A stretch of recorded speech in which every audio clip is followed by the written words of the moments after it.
मोनिका, एक सवाल मेरे मन में बार बार आता है। क्या? कि मैंने रेचल के साथ कुछ किया है?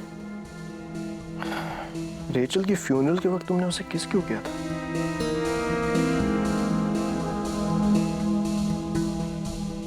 क्योंकि रेचल मेरी बहुत अच्छी फ्रेंड थी और ये बात मैंने तुम्हें पहले भी कई बार बताई है। तुम्हें मुझ पे शक क्यों होता है पॉल? क्या मैं तुम्हें इतनी क्रूअल लगती हूँ?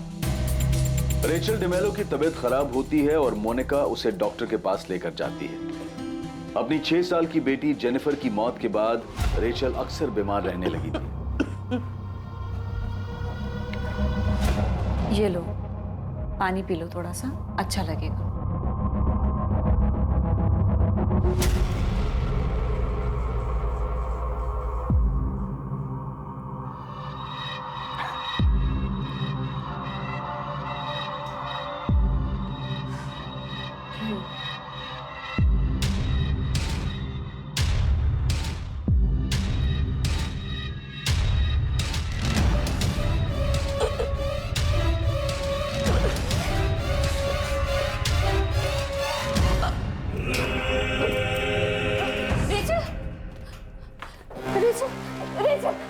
अगर मोनिका ने रेचल के साथ कुछ किया भी था तो ये बात आज सामने आई, लेकिन उस वक्त डॉक्टर को कुछ भी पता कैसे नहीं चला? अब आप बताइए मैडम, उस वक्त मैं किस पर शक करता और कैसे शक? मोनिका के माता पिता को भी पूछताछ के लिए लाया गया। क्या उन्हें इन हत्याओं और हत्या के मकसद की जानकारी थी? केविन लॉरेंस वो आदमी था जिसे मोनिका ने पुलिस की निगरानी में होने के बावजूद पीसीओ से फोन किया था। केविन लॉरेंस इन हत्याओं के बारे में क्या जानता था और मोनिका गोम्स ने केविन लॉरेंस को कांटेक्ट क्यों किया? मोनिका को बेरामैक्सिन दिलवाने के लिए तूने कॉलेज में किसको रिश्वत दी थी? मेरे को नहीं मालूम उसे ये कहां से मिला। वो कॉलेज से लाई थी या कहीं और से। मैंने किसी को रिश्वत नहीं दी। रोना बंद कर, नाम बता। दीपक मंदार, बीरेन चैटर्जी या दोनों? दीपक, बीरेन, 2004 से लेकर अब तक के हर स्टूडेंट, हर स्टाफ मेंबर से पुलिस पता करने में लगी है कि मोनिका को बेरामैक्सिन जैसा रेस्ट्रिक्टेड केमिकल किसने दिया। सर, हमने स्टॉक की सारी डिटेल्स दे दी। जितना भी हमें पता था हमने सब बता दिया। उसके बाद भी सर आप हम पे शक कर रहे हैं? सर, हम बेवजह उस औरत के किए की सजा भुगत रहे। हमने जरा भी बेरामैक्सिन लैब के बाहर नहीं जाने दिया। हम उसकी मदद क्यों करेंगे सर? वो भी 6 लोगों के मर्डर केस में, एक सीरियस क्राइम में। मैं मानता हूं मेरा मोनिका के साथ चक्कर था। मैं ये भी मानता हूं कि मैंने उसकी मदद की है, लेकिन मर्डर में नहीं था। मैं ये भी मानता हूं कि मैंने उसकी मदद की है, लेकिन मर्डर में नहीं। मर्डर में नहीं तो किस में? मैंने उसे नकली मार्कशीट बनवा के दी थी। डिसिल्वा कॉलेज का अपॉइंटमेंट लेटर और आई कार्ड भी मैंने ही उसे बनवा के दिया था। क्या? लेकिन क्यों? डिसिल्वा कॉलेज का नकली आई कार्ड, नकली मार्कशीट, अपॉइंटमेंट लेटर, ये सब बनवाने के पीछे कोई मकसद तो होगा ना? मेरे को नहीं मालूम था कि वो इसका क्या करने वाली है। मैंने पूछा ही नहीं। प्रशांत, डिसिल्वा कॉलेज में तुम्हारी कोई अप्रोच है? एंट्री दिला सकते हो मुझे वहां? तुम्हें वहां एडमिशन लेना है? फिर से स्टूडेंट बनना चाहते हो? नहीं, लेक्चरर। लेक्चरर? मोनिका, वो साइंस कॉलेज और तुम कॉमर्स ग्रेजुएट। क्या करोगे वहां लेक्चरर बन के? तुम मुझे केमिस्ट्री की मार्कशीट्स दिलवा सकते हो? तुम्हें ये सब करना क्यों है? क्योंकि मैं केमिस्ट्री की लेक्चरर बनना चाहती हूँ, इसलिए।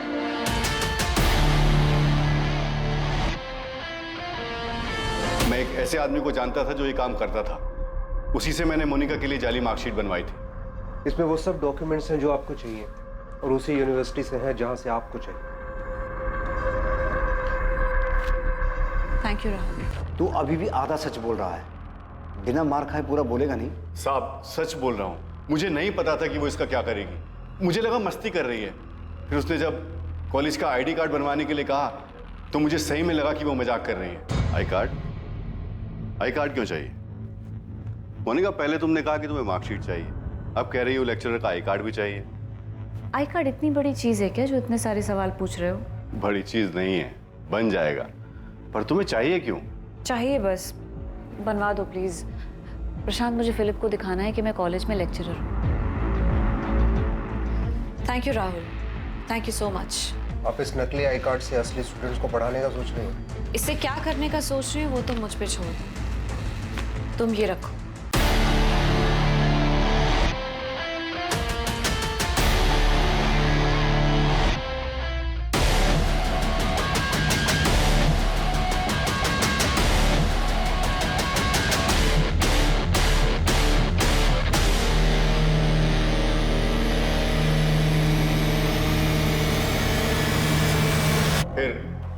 2005 में मोनिका के सास के मरने की खबर आई। साहब मैं कसम खाकर बोलता हूँ, मेरे को नहीं मालूम था कि वो नेचुरल डेथ नहीं थी। मुझे तो खुद अभी पता चला कि वो मर्डर था। तूने ये तो बता दिया कि तूने कैसे नकली मार्कशीट और नकली आईडी बनाकर मोनिका को कॉलेज के अंदर घुसाया। अब इतने ही प्यार से ये भी बोल दे कि उसके लिए बैरामैक्सिन कॉलेज से बाहर कैसे लाया। देख, ये तो हो नहीं सकता कि तुझे मोनिका की सास के मर्डर के बारे में पता नहीं था। कसम से नहीं मालूम था। हाँ, इतना जरूर जानता था कि मोनिका अपनी सास से बहुत परेशान रहती थी। वो अक्सर उसके बारे में बोलती रहती थी। ये उन 14 सालों की उस षड्यंत्रकारी यात्रा की सिर्फ शुरुआत थी, जिनमें बेहद भयानक हत्याओं को अंजाम दिया गया, जिन हत्याओं पर इतने सालों तक किसी को शक नहीं हुआ।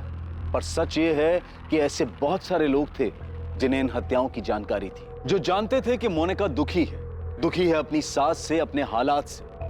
लेकिन ऐसा कैसे संभव है कि किसी को संदेह नहीं हुआ? राहुल सिंह जी, चल तेरे जेल चलने के असली डॉक्यूमेंट्स बनवाते हैं। प्रशांत कदम के इकबालिया बयान के तहत नकली मार्कशीट और आई कार्ड बनाने वाले राहुल सिंह को पुलिस ने गिरफ्तार किया।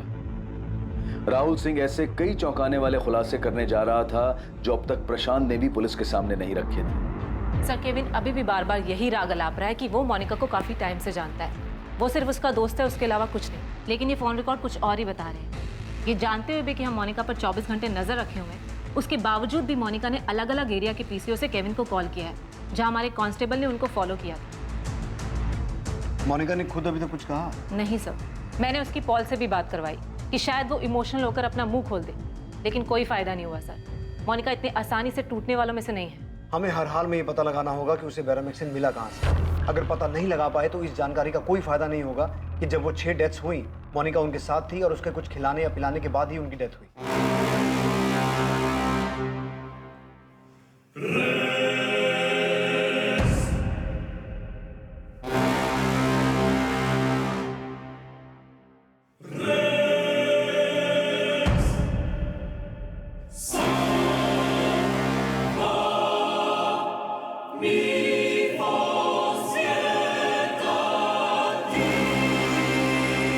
मुझे लगता है कि उसे पता है कि अगर हम ये साबित नहीं कर पाए कि उसे बैरामैक्सिन कहाँ से मिला, भले ही उसने वो जहर देकर उन सबको मारा हो, तो वो बच सकता। जब हम इस केस पर पकड़ बनाने की कोशिश कर रहे थे, मोनिका भी अपनी तैयारी कर रही थी। वो जरूर किसी से मिली है जिसने उसे अपना मुंह बंद रखने की सलाह दी है। मुंह बंद रखना, एक शब्द भी मत बोलना। उन्होंने डेड बॉडीज खोद कर निकाली है, उनसे कुछ मिल सकता है। वो इस बार इतनी आसानी से हार नहीं मानेंगे, जमीन आसमान एक कर देंगे। उन्हें पक्का कुछ ना कुछ तो मिलेगा। उन्हें सिर्फ मुझ पर शक नहीं है, बल्कि वो ये मान चुके हैं कि ये सब मैंने ही किया है। देखो मोनिका, कोई भी इंसान अंजाम भुगतना नहीं चाहता है, वो भी तब जब इतने साल तक सब शांत हो और बात ना उलझी हो। लेकिन अब ये बाहर आ चुके हैं और ये रुकने वाले नहीं हैं। अब इससे निपटने का सिर्फ एक ही तरीका है कि सब लोग अपना मुंह बंद रखें। खुद को बचाने की कोशिश में हाथ पैर मत मारना। सिर्फ एक काम करना है तुम्हें, मना करो, जस्ट डिनाई। और ऐसा सिर्फ तुम्हें नहीं, सब लोगों को करना होगा, तभी बच सकते हो। उसे जरूर किसी वकील से सलाह मिली। इन कॉल रिकॉर्ड्स में किसी वकील का नंबर मिला? नहीं सर। सर, राहुल सिंह ऐसा बहुत कुछ जानता है जो हमारे काम का हो सकता है। फर्जी मार्कशीट और आई कार्ड के पीछे प्रशांत ने बहुत कुछ छुपाया है। मतलब बैरामैक्सिन मोनिका को उसी ने लाके दिया था? बैरामैक्सिन नहीं सर, लेकिन प्रशांत को पता था कि मोनिका ने अपनी मदर इन लॉ का मर्डर किया है। सर, मैंने मोनिका को फर्जी मार्कशीट, अपॉइंटमेंट लेटर और आईडी कार्ड बना के दिया था, पर यह सिलसिला यहाँ नहीं रुका। नहीं रुका मतलब? मोनिका की सास के मरने के बाद प्रशांत भाऊ ने उसे फिर एक बार मेरे पास भेजा था। और इस बार क्या बनाया तूने?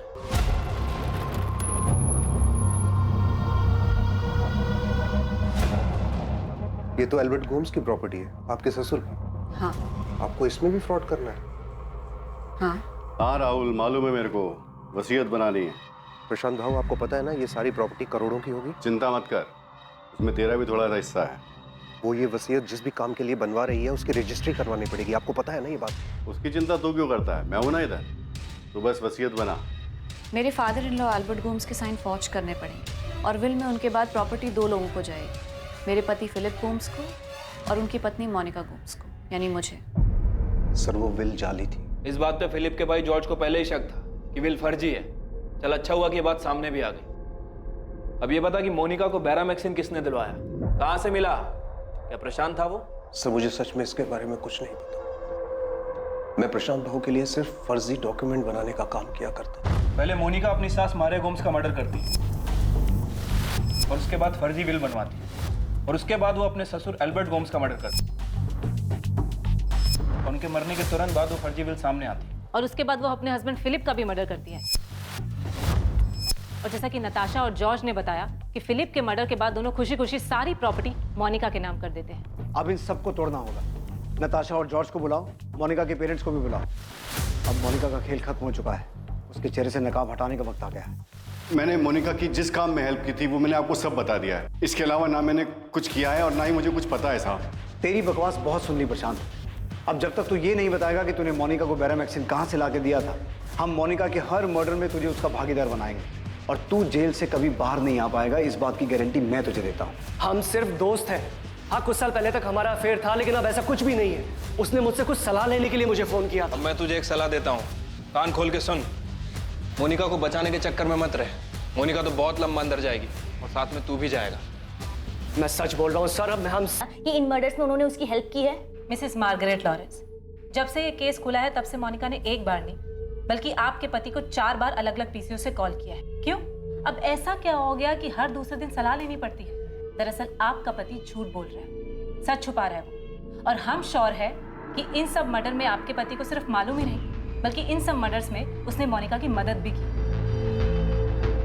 सर, हम मोनिका को तोड़ने की पूरी कोशिश कर रहे हैं, लेकिन हर बार वो यही कह रही है कि उसने कुछ नहीं किया। जाहिर सी बात है, वो जानती है कि हम उसे तब तक दोषी साबित नहीं कर पाएंगे जब तक बैरामैक्सिन की सोर्स को ट्रैक नहीं कर लेते। बैरामैक्सिन के मामले में अभी तक कोई लीड नहीं मिली? नहीं सर, कॉलेज से तो कुछ नया सामने नहीं आया है, लेकिन प्रशांत और केविन है हमारे पास और मुझे यकीन है कि ये काम इन दोनों में से ही किसी का है। प्रफुल्ल, इस मोनिका ने किस लेवल की प्लानिंग की? ये सामने आने के बाद भी कि कॉलेज में वो फर्जी तरीके से घुसी थी, हम अभी तक पता नहीं लगा पा रहे हैं कि वो केमिकल उसके पास आया कहां से। सर, ये मोनिका बहुत शातिर औरत है, बहुत शातिर। अब तक जो भी पता चला है उसके हिसाब से मोनिका अपनी सास मारिया गोम्स से नाराज थी, क्योंकि मारिया गोम्स उसे फिजूल खर्च के लिए पैसे नहीं देती थी, उससे हिसाब मांग लेती थी और घर में भी मारिया गोम्स की ही चलती थी। और ये हमें किसी और ने नहीं, खुद मोनिका के पेरेंट्स ने बताया। जब हमें इन मर्डर्स के बारे में पता चला तो सुनकर हम भी शॉक हुए थे, पर ऐसा नहीं है कि मोनिका ऐसा कुछ नहीं कर सकती। हम लोग कभी मोनिका को समझ ही नहीं पाए। आपको पता भी था आपकी बेटी क्या कर रही है? सबसे पहले उसने अपनी सास को मारा और उसके बाद एक एक करके सबको मार रही है। नहीं, हमें इस बारे में कुछ नहीं पता। हाँ, मैं मोनिका की सास मिसेस मारिया गोम्स से मिला था और बहुत अच्छी औरत थी। मोनिका शादी के बाद जब उनके घर गई तो मिसेस मारिया गोम्स ने मुझे मोनिका को समझाने के लिए बुलाया था। ऐसा नहीं कि मोनिका किसी का केयर नहीं करती, वो सबका ध्यान रखती है, सबसे प्यार करती है, पर उसकी एक अजीब सी आदत आज तक मेरे समझ में नहीं आई।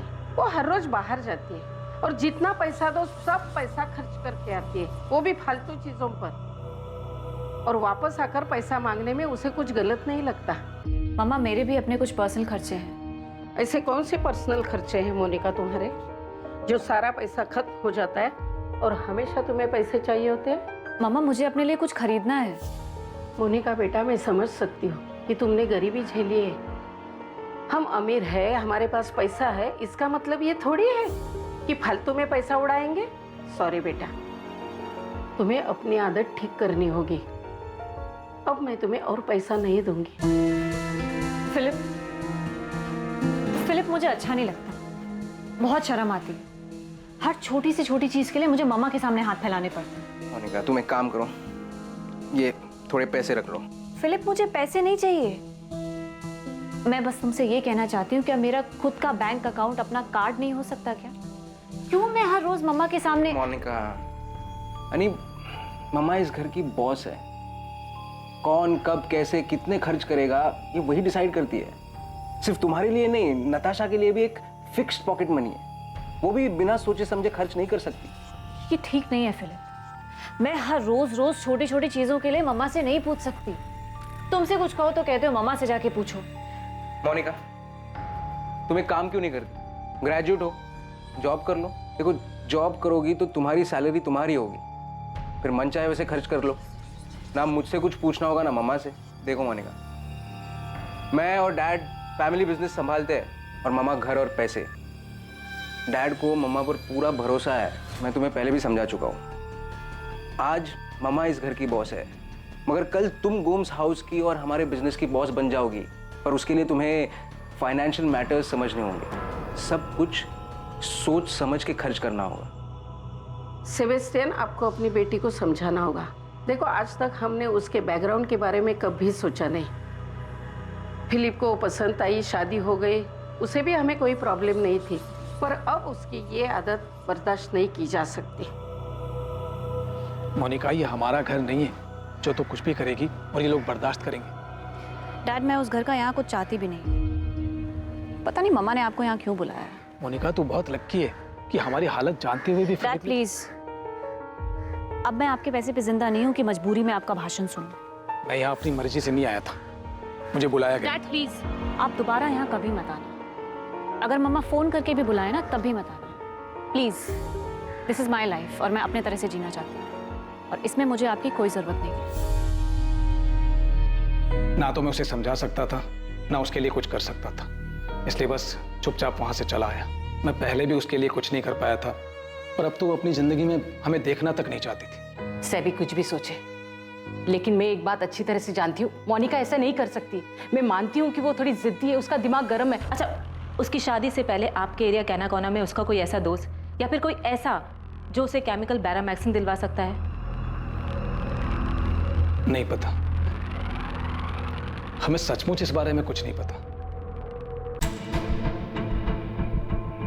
शिरीष वाडकर रजिस्ट्रार ऑफिस का एक एम्प्लॉय था जिसे पुलिस ने उठा लिया था। शिरीष वाडकर वो आदमी था जिसने जाली वसीयत के रजिस्ट्रेशन में मोनिका की मदद की थी। पुलिस ने उस वकील को भी गिरफ्तार किया जिसने जाली वसीयत के बावजूद एल्बर्ट गोम्स की संपत्ति मोनिका के नाम ट्रांसफर करने को वैधता दी थी। प्रशांत कदम ने एल्बर्ट गोम्स की नकली वसीयत बनाने में शामिल हर डिपार्टमेंट के हर व्यक्ति का नाम और जानकारी पुलिस को दी। सिर्फ इतने से काम नहीं चलेगा, तुझे ये तो बताना पड़ेगा कि तूने मोनिका के लिए बैरामैक्सिन कहां से अरेंज किया था। डिसिल्वा कॉलेज का कोई आदमी इन्वॉल्व है या वो केमिकल बाहर से लाया था? मैं कसम खाकर कह रहा हूं कि मैंने उसके लिए वो केमिकल अरेंज नहीं किया था, पर इतना जरूर बोल सकता हूं कि जब उसके पति फिलिप की मौत के टाइम पर पीटर फर्नांडिस ने वो मामला उठाया था कि वो सुसाइड नहीं मर्डर है, तब मुझे भी मोनिका पर शक हुआ था। मैंने उससे पूछा भी था, लेकिन उसने मुझे यही बताया कि फिलिप ने आत्महत्या की है। उस समय आपके विनोद तावड़े साहब थे, वो भी तो उस समय जाकर पता। ये बकवास मत कर कि उन्होंने क्या किया और क्या नहीं किया। तूने सामने से आके क्यों नहीं बताया कि मोनिका ने नकली वसीयत बनवाई है, उसने फ्रॉड किया है? अगर तू आके बोला होता तो पुलिस पक्का इस केस को मर्डर केस की तरह देखती। गलती हो गई, नहीं आया साहब। इतना सब कुछ बताया, कुछ और होता तो वो भी बताता ना साहब। मोनिका ने जैसे मुझे यूज किया है ऐसे किसी और को भी तो कर सकती है साहब। मोनिका ये आपको बता सकती है कि उसने सबको नेचुरल डेथ कैसे दिखाया है।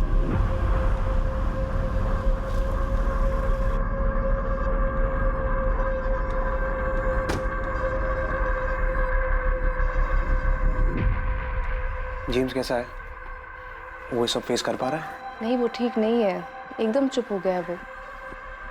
जब से पुलिस ने मोनिका को गिरफ्तार किया है तब से वो सबसे दूर रहने लगा है, किससे बात नहीं करता। 16 साल का है, इतनी सी उम्र में ये सब। मैंने उसको कितनी बार पूछा कि वो अपनी मम्मा से बात करना चाहता है, लेकिन उसने कोई जवाब ही नहीं दिया।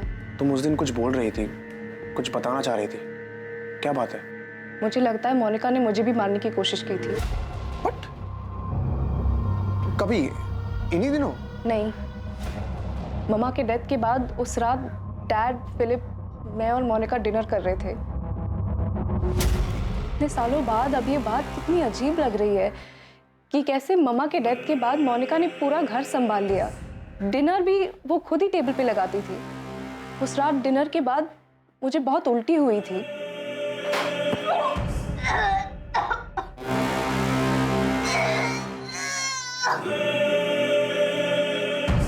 नाताशा,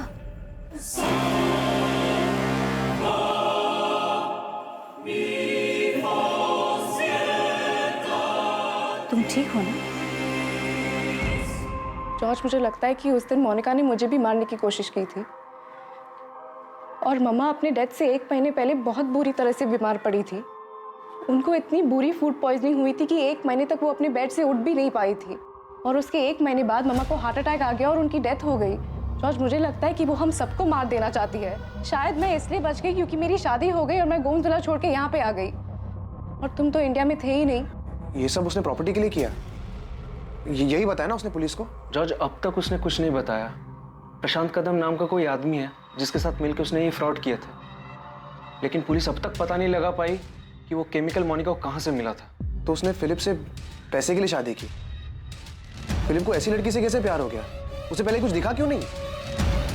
अब तो मुझे यकीन हो गया कि मोनिका ने इससे पहले सिल्वा कॉलेज जाना, वहां प्रोफेसर होने और पढ़ाने का ढोंग करने के पीछे मोनिका का एक खास मकसद था।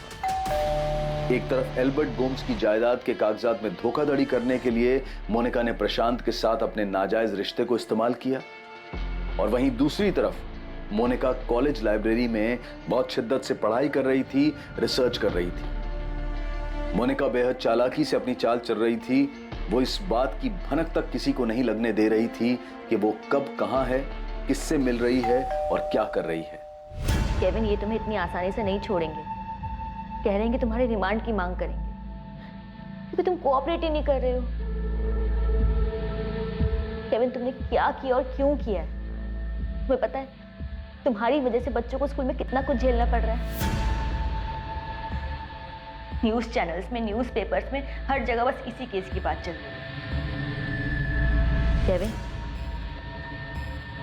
क्या सच में उन 6 लोगों के मर्डर्स में तुमने मोनिका की हेल्प की है? केविन, तुम्हें सिर्फ अपना मुंह बंद रखना है, शांत रहने की जरूरत है। कुछ भी हो जाए हाइपर मत हो। मोनिका, हर न्यूज़पेपर में, हर चैनल में सिर्फ इसी केस की बात हो रही है। अब तुम बच नहीं सकती, अब तुम गई। केविन, इतना याद रखना, अगर मैं गई तो तुम भी नहीं बचोगे।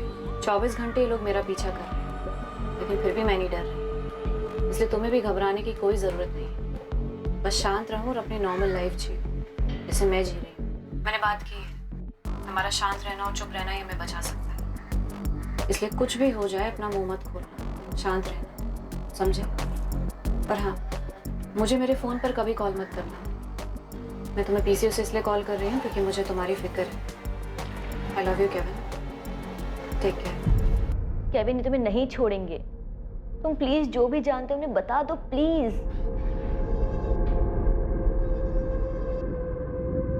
मार्गरेट, मुझसे एक गलती हुई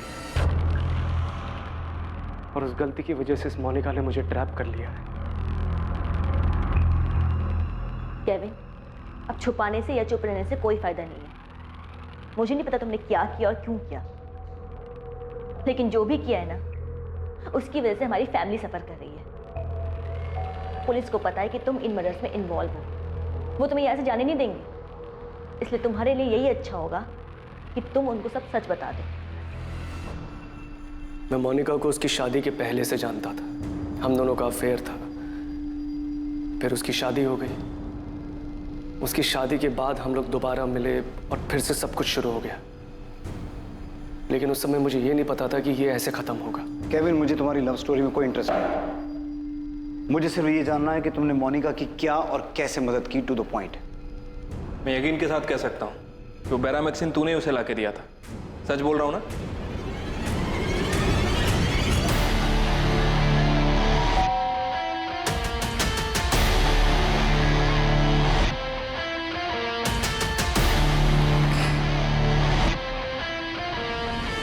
हम दोनों के बीच में सिर्फ फिजिकल रिलेशन था। मुझे सिर्फ इतना मालूम था कि वो गोम्स हाउस में खुश नहीं है, पर सर बेरामैक्सिन के बारे में उसने मुझसे झूठ बोला था। तो बेरामैक्सिन तूने ही लाके दिया था उसे?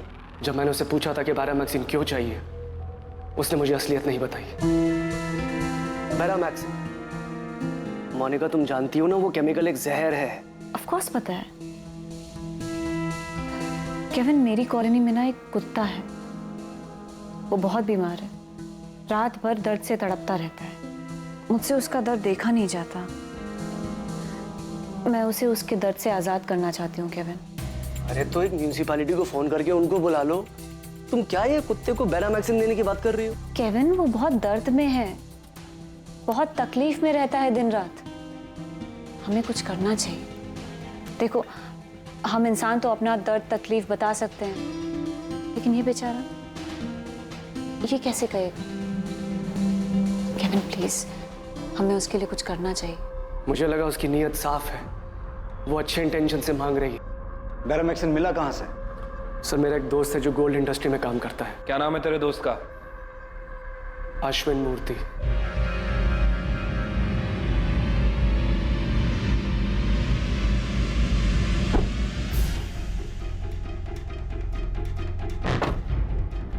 केविन, तूने जितना मांगा था उतना ही लाया हूं, पर थोड़ा ध्यान से। हाँ, जहर ही। ऑफ कोर्स अश्विन, मुझे पता है जहर है। वैसे तू इसका करेगा क्या? क्यों चाहिए तुझे? अरे मुझे नहीं, मेरे एक दोस्त को चाहिए।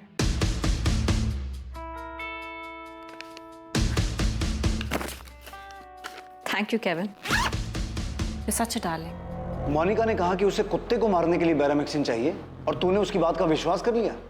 मोनिका ने 11 साल में 6 मर्डर किए हैं। उसने पहले तो उससे इतनी मात्रा में बैरामेक्सिन ले लिया था कि बाकी के लोगों को मार सके। और अगर बैरामैक्सिन उसके पास था तो जो टीम फिलिप के केस में जांच कर रही थी उन्हें ये बैरामैक्सिन मोनिका के घर क्यों नहीं मिला? कहाँ छुपा के रखा था उसने? केविन, ऐसा हो ही नहीं सकता कि तुम्हें इस बात के बारे में ना पता हो कि मोनिका ने वो बैरामैक्सिन अपनी सास को मारने के लिए मंगवाया है। सर मुझे सच में नहीं पता था। मुझे उसकी नीयत साफ लगी, इसलिए मैंने उसका विश्वास कर लिया। मैं सोच भी नहीं सकता था कि वो बैरामैक्सिन अपनी मदर इन लॉ को मारने के लिए यूज करेगी।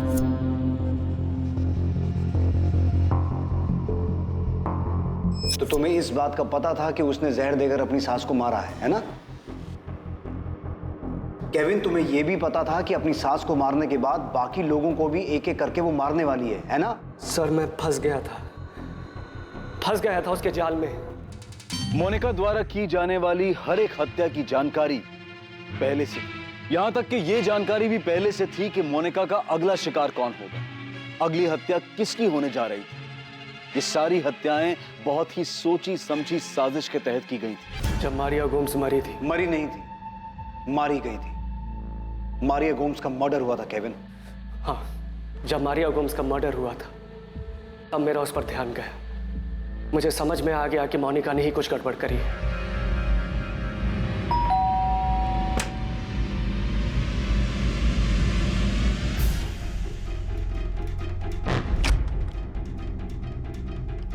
क्या किया तुमने? क्या क्या केविन? तुमने अपनी mother in law Maria Gomes का मर्डर किया है ना? मैंने उन्हें नहीं मारा। नहीं मारा? ठीक है, मैं ना अभी पुलिस को फोन करके अभी उनसे बात करता हूँ। केविन, नहीं किया ना तुमने? तो ऐसा नहीं करो। क्यों नहीं क्यों? ठीक है, नहीं करूंगा। मुझे अभी इसी समय सारा का सारा सच जानना है। तुझे मारिया गोम्स की डेथ पर अचानक मोनिका पे शक हो गया? तूने 2+2 किया और तुझे समझ में आ गया कि उसी ने अपनी सास का मर्डर किया? अचानक नहीं, जब मोनिका ने मुझसे बैरामैक्सिन मंगवाई थी उसके कुछ ही समय बाद मारिया गोम्स को फूड पॉइजनिंग हुई और मरने से लगभग 1 महीना पहले तक वो बेड पर थी।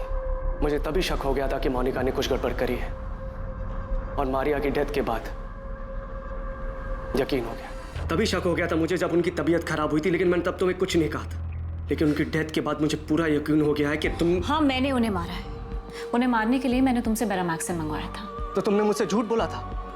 मैं तुम्हारे इस क्राइम में ना तुम्हारा हिस्सेदार नहीं बन सकता। Kevin, Kevin, Kevin, Kevin, listen, Kevin, please, Kevin, please मुझे समझने की कोशिश करो। केविन, उस औरत ने मेरी जिंदगी हराम कर दी थी। तंग आ गई थी मैं, फ्रस्ट्रेट हो चुकी थी। उसे मारने के अलावा और कोई चारा नहीं था मेरे पास। तुम्हारा दिमाग तो ठीक है ना?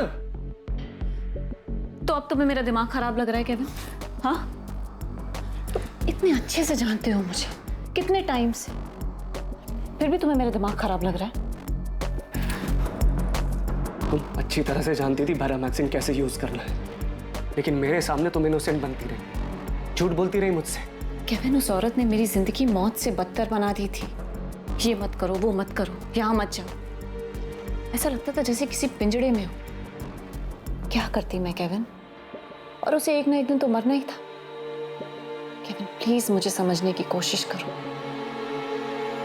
Please Kevin. केविन, अब तो तुम्हें मुझसे कोई शिकायत नहीं है ना?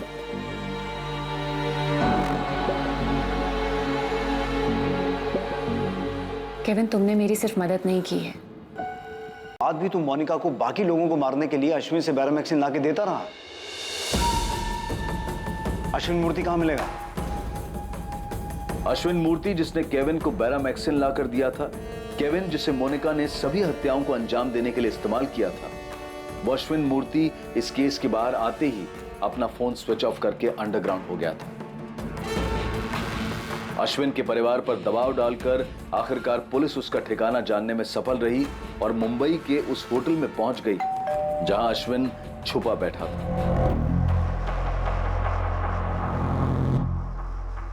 सर, मैंने सिर्फ अपने दोस्त केविन परेरा के लिए किया था। मुझे कुछ भी आइडिया नहीं था क्या चल रहा है। मैंने केविन से कहा भी था कि इसका गलत इस्तेमाल मत करना। 11 साल में 6 मर्डर हो गए अश्विन, और हर बार ये केमिकल तूने ही सप्लाई किया था। तूने एक बार भी नहीं सोचा कि वो लोग इस खतरनाक केमिकल का कर क्या रहा है? हाँ अश्विन, मुझे सारी डिटेल चाहिए। कैसे इस केमिकल को तूने अपनी कंपनी से बाहर करवाया, और उस केमिकल को बाहर करवाने में कितने लोगों ने पैसे खाए? मोनिका, फाइनली ये केस खत्म होने जा रहा है। तुमने तो हमें कुछ नहीं बताया, पर तुम्हें तुम्हारे ही जुर्म की कहानी हम उसके मुंह से सुनवाएंगे जिसने तुम्हें बैरामैक्सिन लाके दिया। चलो।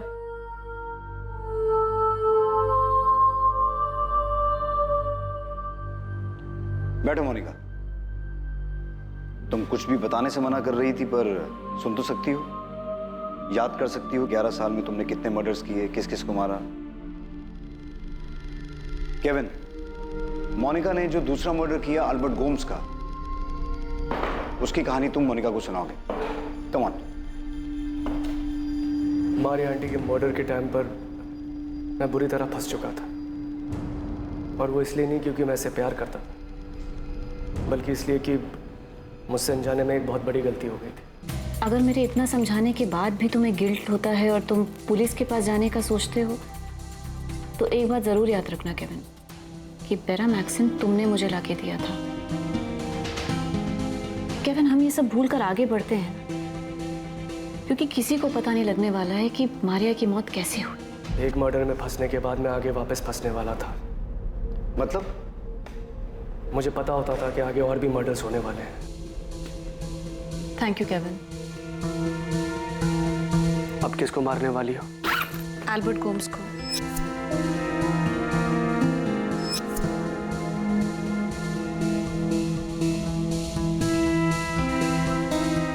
अब किसकी बारी है? फिलिप। फिलिप? फिलिप क्यों? मोनिका, तुम्हें जो चाहिए था तुम्हें मिल गया है ना, तो फिर उस बेचारे। फिलिप को जितना जीना था वो उससे ज्यादा जी चुका है।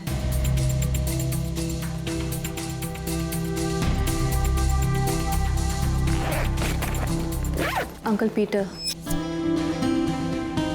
क्यों? क्योंकि उन्हें शक हो गया है कि फिलिप का मर्डर हुआ है। वो शक कब का धूल चाट चुका है केविन। पुलिस भी शांत बैठी है, पर अंकल पीटर ही हैं जो दीमक की तरह से कुरेद रहे हैं। वो ना ही चुप होने को तैयार है, ना ही मानने को कि फिलिप ने सुसाइड किया है। वो बहुत परेशान है केविन। अब तो मरने के बाद ही उन्हें शांति मिल सकती है। अब ये किसके लिए है? नताशा और जॉर्ज पहले ही सब कुछ तुम्हारे नाम कर चुके हैं। जॉर्ज लंदन से वापस नहीं आने वाला है, तो किसके लिए? मोनिका, अब किसकी बारी है? जेनिफर।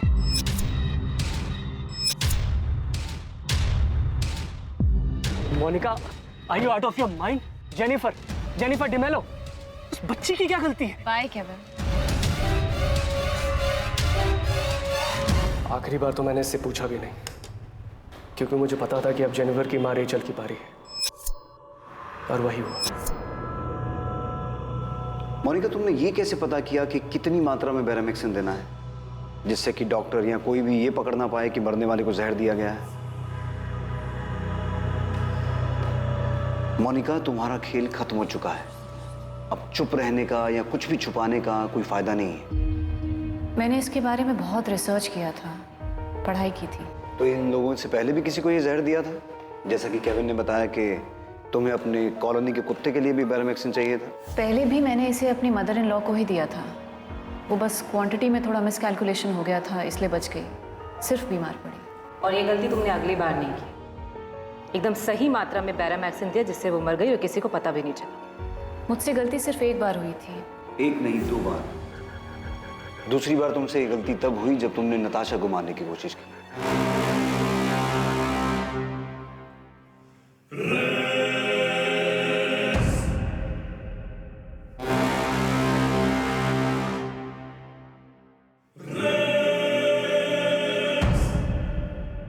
Silence!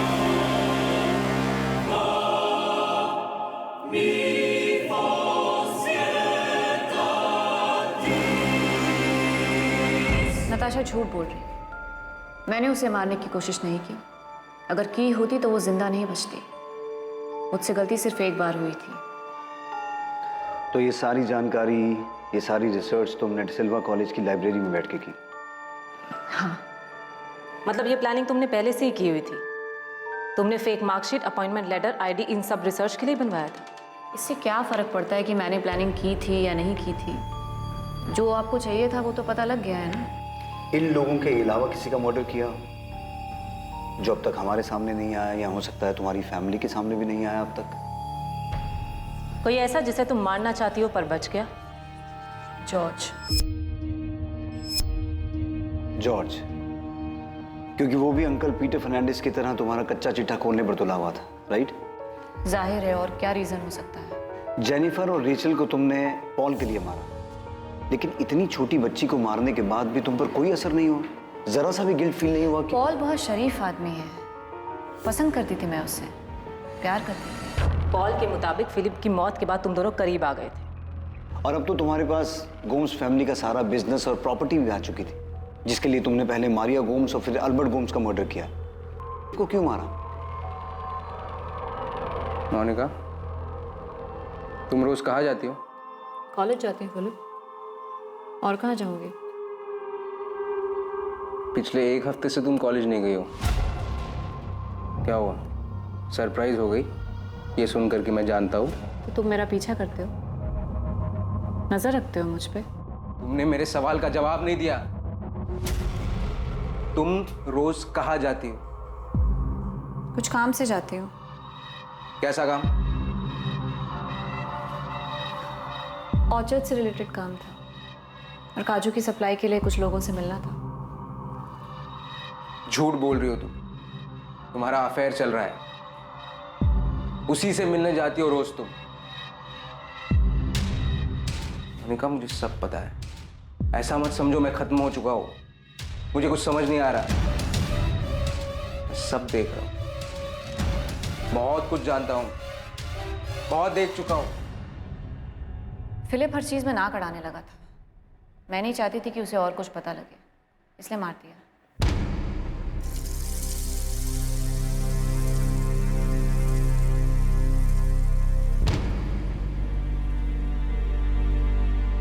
सर, मैंने मोनिका को साइकेट्रिस्ट के पास भेज दिया है, उसकी दिमागी हालत का पता लगाने के लिए। मुझे वो बिल्कुल नॉर्मल नहीं लगी। वो शायद अपना मानसिक संतुलन खो चुकी है।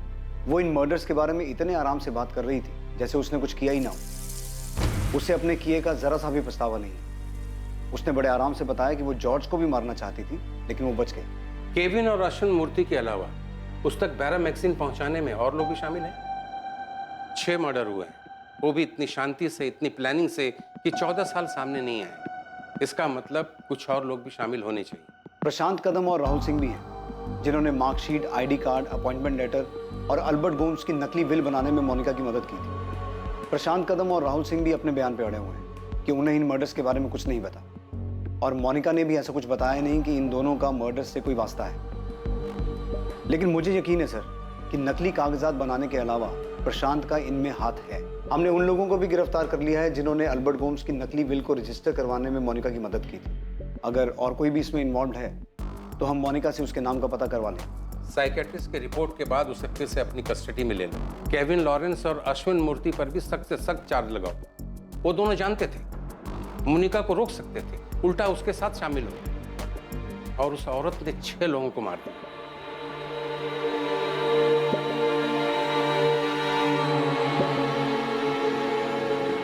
मोनिका, तुमने अपने घर मुझे कॉफी ऑफर की थी। आप चाहे तो आराम से अंदर बैठ के बात कर सकते हैं। कॉफी पियेंगी आप? क्यों? मुझे भी मारने का प्लान? सर, हम श्योर पॉल भी इन्वॉल्व है इसमें। मोनिका ने उसके साथ मिलकर किया होगा। पर जॉर्ज, हमें ऐसा कुछ भी पता नहीं चला, और मोनिका उन लोगों में से नहीं है जो किसी और को बचाने के लिए खुद सूली पे चढ़ जाए। हमने उससे कई बार पूछा, लेकिन उसने एक बार भी पॉल का नाम नहीं लिया। हमारे घर में हमारे आंखों के सामने इतना सब कुछ हो रहा था, हमें पता कैसे नहीं चला? इस सवाल का जवाब तो आपको खुद ही ढूंढना होगा नताशा। दरअसल एक बहुत बड़ी चूक हमसे भी हुई है।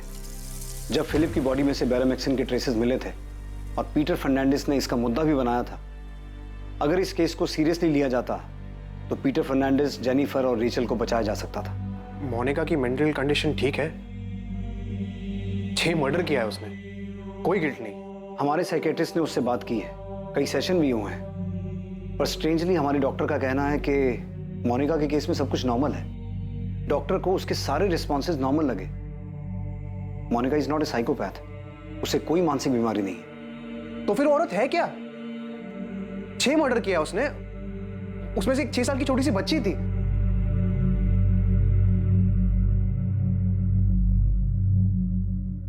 कुछ जुर्म इस कदर अविश्वसनीय और चौंकाने वाले होते हैं कि उनके बारे में सुनकर एक आम इंसान कुछ वक्त के लिए सुन पड़ जाता है। सबसे ज्यादा चौंकाने वाली बात यह है कि इन हत्याओं को कैसे अंजाम दिया गया और इतने सालों तक ये सामने क्यों नहीं आई, जबकि एक के बाद एक जुर्म को अंजाम दिया जा रहा था। जिन लोगों को इन हत्याओं की जानकारी थी वो इतने सालों तक चुप रहे। अगर इनमें से एक का भी ज़मीर जागता तो इनमें से कई जिंदगियां बच सकती थी। मासूम लोगों को मौत के घाट उतारने का यह उत्सव रोका जा सकता था। जब फिलिप की मौत को संदिग्ध पाया गया तब, या अगर केविन शुरुआत में ही पुलिस के पास आ जाता तो शायद ये सब और पहले रुक सकता था। इस भयानक हत्याकांड से एक बार फिर यह साबित हो गया कि अपराधी चाहे कितना भी शातिर क्यों ना हो, किसी भी हद तक क्यों ना चला जाए, पर क्राइम नेवर पेज। किसी भी जुर्म से अपराधी का मकसद पूरा नहीं हो सकता है। भले ही ऐसा लगा हो कि इतने सालों तक जमीन में दफन ये सच कभी बाहर नहीं आएगा, पर आखिरकार न्याय हुआ और जुर्म सबके सामने आया। इन सभी हत्याओं का मकसद बेहद भयानक, बेहद डराने वाला था, जिसकी जड़ में सिर्फ स्वार्थ और लालच बसा था। लालच पैसे का, पैसे पर पकड़ बनाने और बेतरतीबी से खर्चा करने की आजादी का। हर चीज को अपने हिसाब से चलाना, अपनी खुशी से चलाना, यह अक्सर दूसरे लोगों के लिए सजा बन जाता है और उन्हें नुकसान पहुंचाता है। एक स्वार्थी इंसान ऐसी हालत में अपनी इच्छाओं के आगे घुटने टेक देता है, फिर उसे सही गलत कुछ समझ में नहीं आता और ऐसी स्थिति में वो किसी भी हद तक चला जाता है। स्वार्थी होना इंसान के स्वभाव में है, लेकिन उस स्वार्थ को हानिकारक होने से रोके रखने की क्षमता भी इंसान में ही मौजूद है। अपने अंदर के स्वार्थ और नकारात्मकता को पहचानना बेहद जरूरी है, तभी इंसान अपनी कमजोरियों पर काबू पा सकता है। अब मैं अनूप सोनी आपसे विदा लेता हूं। कल रात 10:30 बजे आपसे फिर मुलाकात होगी एक और नए केस के साथ। और याद रखें, क्राइम और आपके बीच में सिर्फ इतना फर्क है कि आप कितने सतर्क हैं। सतर्क रहें, सुरक्षित रहें।